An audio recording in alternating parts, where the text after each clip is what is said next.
আসসালামু আলাইকুম সম্মানিত দর্শক, আপনাদের সবার প্রতি কৃতজ্ঞতা এবং অপুরন্ত ভালোবাসা এবং শুভেচ্ছা। আপনারা জানেন, অতি সম্প্রতি আমাদের প্রধান উপদেষ্টা ডক্টর মোহাম্মদ ইউনূস তিনি 4 দিনের ব্রিটেন সফরে এসেছিলেন বিরাট বহর নিয়ে। ব্রিটেনের ঐতিহ্যবাহী ডরচেস্টার হোটেলে, যে হোটেলটি অত্যন্ত এক্সপেন্সিভ, যে হোটেলে বিভিন্ন দেশের রাজা বাদশাহরা সবসময় এসে থাকেন, সেই হোটেলে তিনি তার 39 পিপুলের বহর নিয়ে ব্রিটেনে আসলেন এবং সেখানে অবস্থান করলেন 4 দিন। ডক্টর মোহাম্মদ ইউনূস যে রুমে, তো বাংলাদেশের টাকায় 10 লক্ষ টাকা, সব মিলিয়ে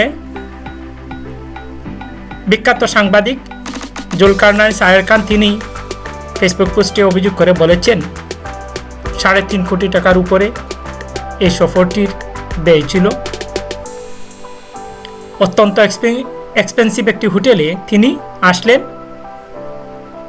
ব্রিটেনে একটি চ্যারিটি ফাউন্ডেশনের কাছ থেকে অ্যাওয়ার্ড গ্রহণ করতে, যেখানে ডক্টর মোহাম্মদ ইউনূস বিশ্বের সর্বোচ্চ পুরস্কার নোবেল পেয়েছেন।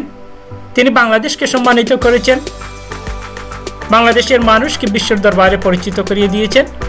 সেই ডক্টর মোহাম্মদ ইউনূস একটি চ্যারিটি সংগঠনের ফাউন্ডেশনের অ্যাওয়ার্ড নেওয়ার জন্য তিনি ব্রিটেনে আসলেন, কিন্তু তার দপ্তর থেকে জানিয়ে দেওয়া হলো এটা একটি রাষ্ট্রীয় সফর।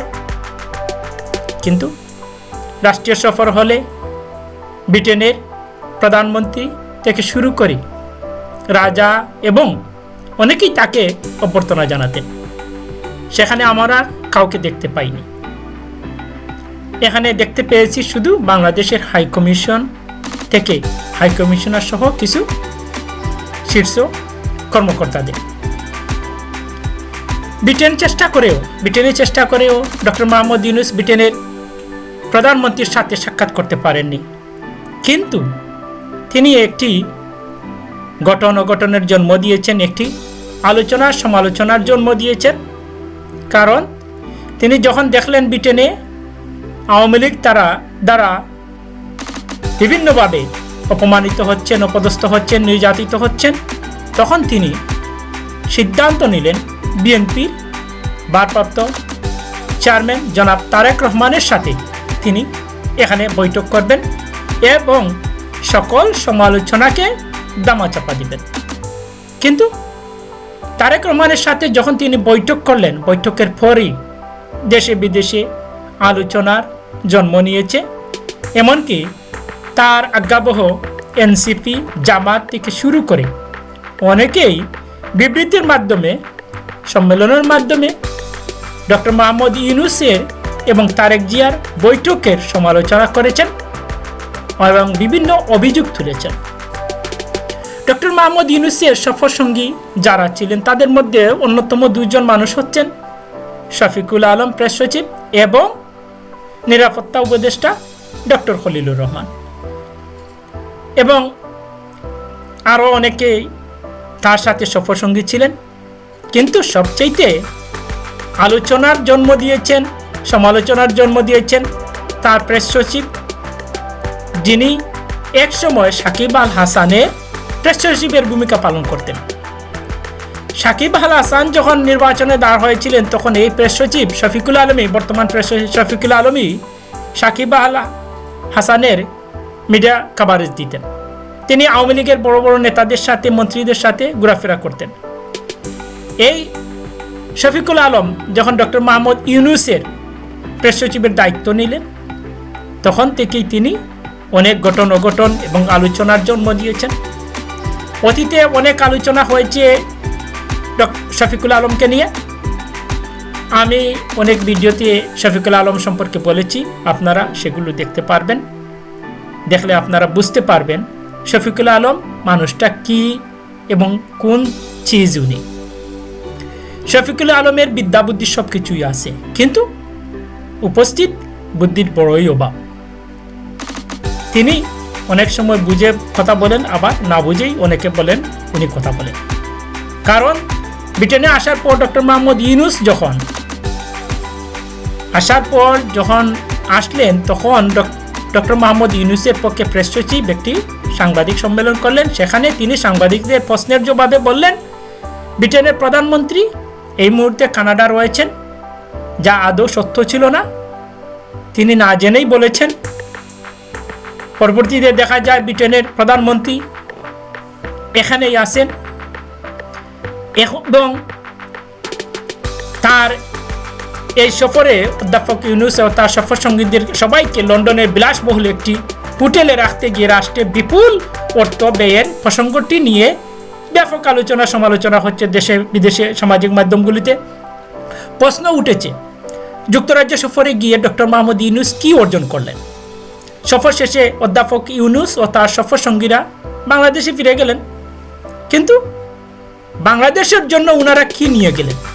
বাংলাদেশের জন্য ডক্টর মোহাম্মদ ইউনূস বিশাল অঙ্কের টাকা খরচ করে নিয়ে গেলেন তারেক রহমানের সাথে বৈঠক আর একটি অ্যাওয়ার্ড, যে অ্যাওয়ার্ডের মূল্য নোবেলের চেয়ে বেশি নয়, যে অ্যাওয়ার্ড ব্রিটেনের রানীর কাছ থেকে অতীতে যখন রানী ছিলেন এলিজাবেথ, তখন আমাদের অনেক বাঙালি তার কাছ থেকে বিভিন্ন এমবি এবি খেতাবপ্রাপ্ত অ্যাওয়ার্ড পেয়েছেন।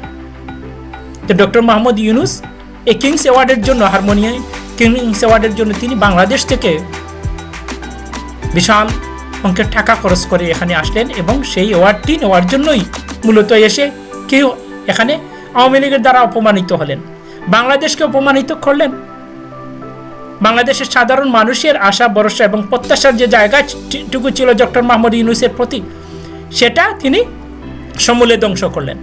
ডক্টর মোহাম্মদ ইউনূসের বিরুদ্ধে অভিযোগ হচ্ছে তিনি 10 মাসে 11 বার বিদেশ সফর করেছেন, রাষ্ট্রের কোটি কোটি টাকা ব্যক্তিগতভাবে তিনি নষ্ট করছেন।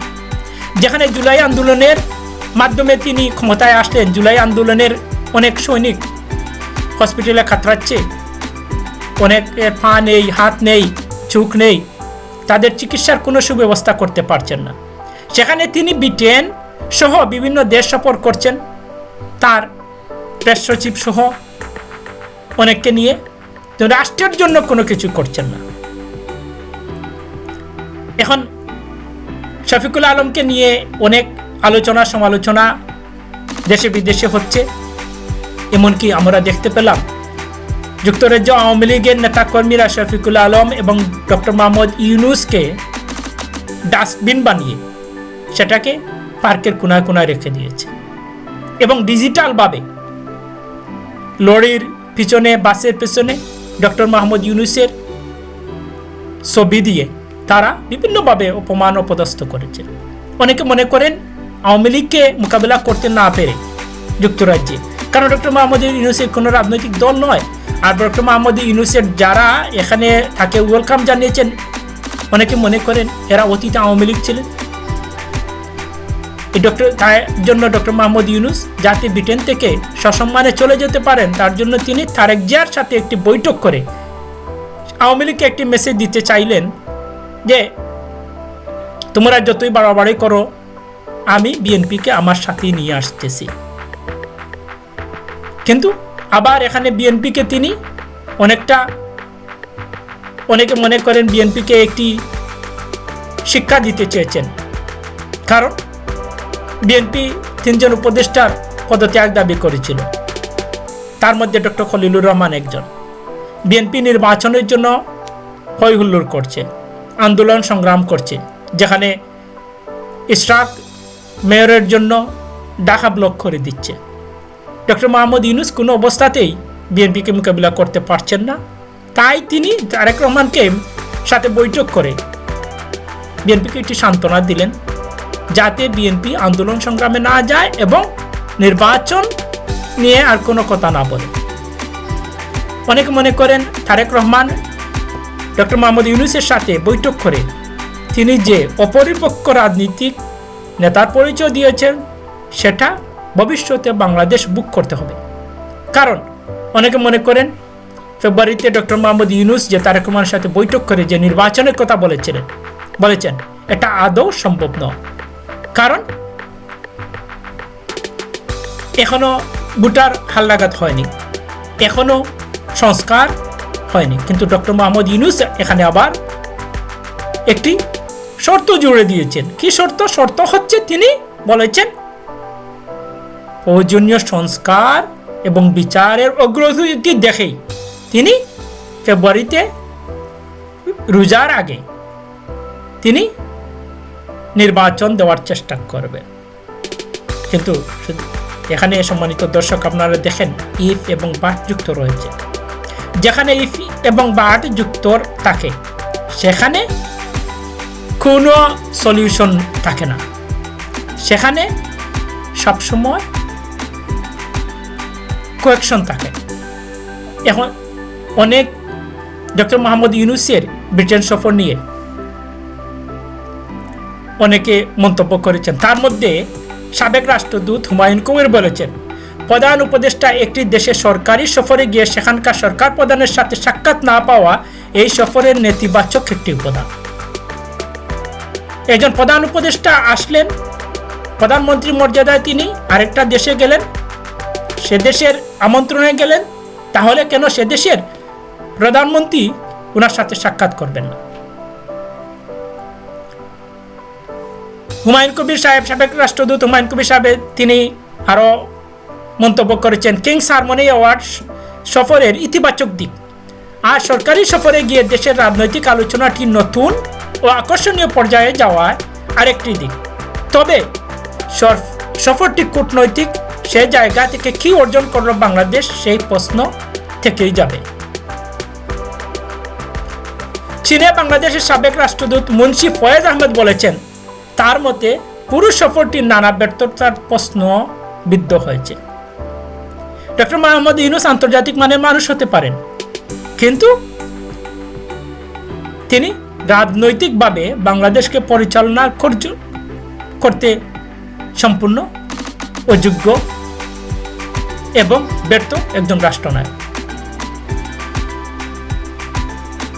শুধু এটি নয়, গত বছর আগস্টে ক্ষমতা নেওয়ার পর থেকেই তিনি এ পর্যন্ত যে কয়টি সফরে গেছেন সত্যিকার অর্থে সবগুলো সফরই ব্যর্থ হয়েছে, কোনো সফলই সফল হয়নি। ডক্টর মোহাম্মদ ইউনূসের জন্য বাংলাদেশ ভবিষ্যতে কি করবে বা না করবে, আদৌ কি বাংলাদেশে নির্বাচন হবে বা হবে না, সেটা এখন দেখার বিষয়। কিন্তু আমার মনে হচ্ছে ডক্টর মোহাম্মদ ইউনূস তিনি সময়ক্ষেপণ করছেন, তিনি বাংলাদেশের রাষ্ট্র ক্ষমতা দীর্ঘদিন থাকার জন্য তিনি ছলচাতুরি করছেন। মূলত ডক্টর মোহাম্মদ ইউনূসের সফরকে আমার দৃষ্টিতে বুমেরাং করেছে, ব্যর্থ করেছেন তার প্রেস সচিব শফিকুল আলম।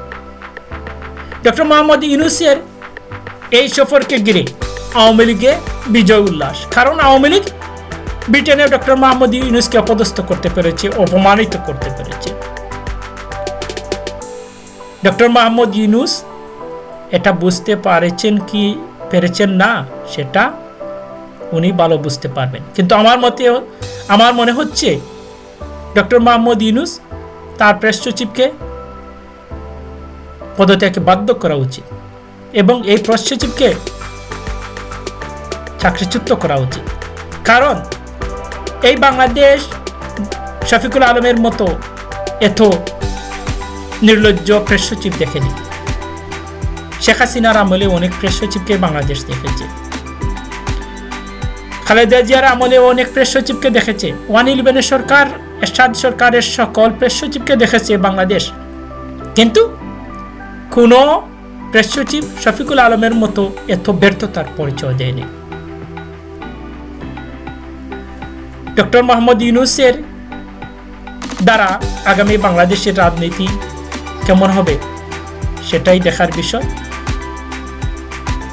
আগামী বাংলাদেশ সুন্দর হোক, আগামী বাংলাদেশ সফল হোক, আগামী বাংলাদেশের রাজনীতি স্থিতিশীল হোক, সেই আশা প্রত্যাশা রেখে সম্মানিত দর্শক এখানেই বিদায় নিচ্ছি। আপনাদের সবাইকে আবারও কৃতজ্ঞতা এবং শুভেচ্ছা।